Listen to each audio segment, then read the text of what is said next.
On the 22nd of April, terrorists brutally killed 26 tourists in Vlagnam in a barbaric and savage act of violence. This was an act of terrorism, and we must reflect on the fact that Vlagnam has joined Mumbai, New Delhi and other places in India that will be forever scarred by an act of terror. We're also clear that India has the right to take reasonable and proportionate steps to defend itself and to dismantle the vile terrorist infrastructure that has caused death and continues to threaten them. And we know that terrorists based in Pakistan threaten India and Western interests. It was the country that Osama bin Laden was hiding in.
On the 22nd of April, terrorists brutally killed 26 tourists in Vlagnam in a barbaric and savage act of violence.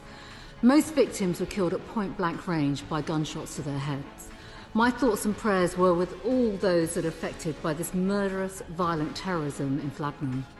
This was an act of terrorism, and we must reflect on the fact that Vlagnam has joined Mumbai, New Delhi and other places in India that will be forever scarred by an act of terror.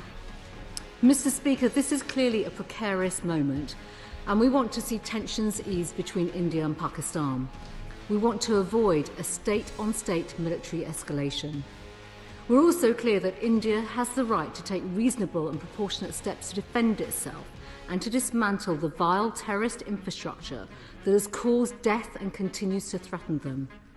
And we know that terrorists based in Pakistan threaten India and Western interests.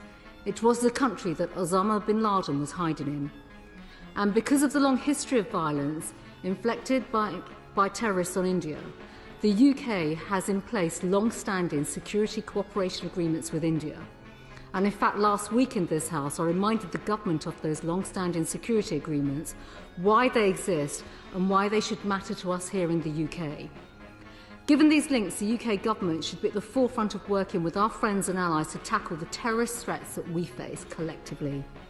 While I know the Minister will not be able to speak about intelligence sharing between UK and India, can he at least confirm whether our intelligence and security services have been in contact with India about the incidents that took place and are supporting their investigations?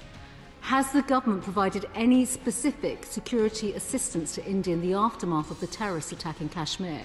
Could Britain offer specific support that might help avert escalation? Does the Minister agree with the assessment made by India that the Resistance Front, who claim responsibility for the 22nd April attacks, are a front for Pakistan-based terrorist group Lashkar-e-Taiba? Lashkar-e-Taiba are a proscribed terrorist group who have a clear history of committing acts of terror against India and have reported links to Hamas, including reports that Hamas representatives have met with them earlier this year. Can the Minister confirm if the UK government is aware of any cooperation and links between Lashkar-e-Taiba and Hamas? I asked this of the Minister last week and he did not respond, so I'd welcome an answer on this important point today. And does the Minister know which terror groups are currently operating in Pakistan and their links to other terrorist groups that threaten our interests?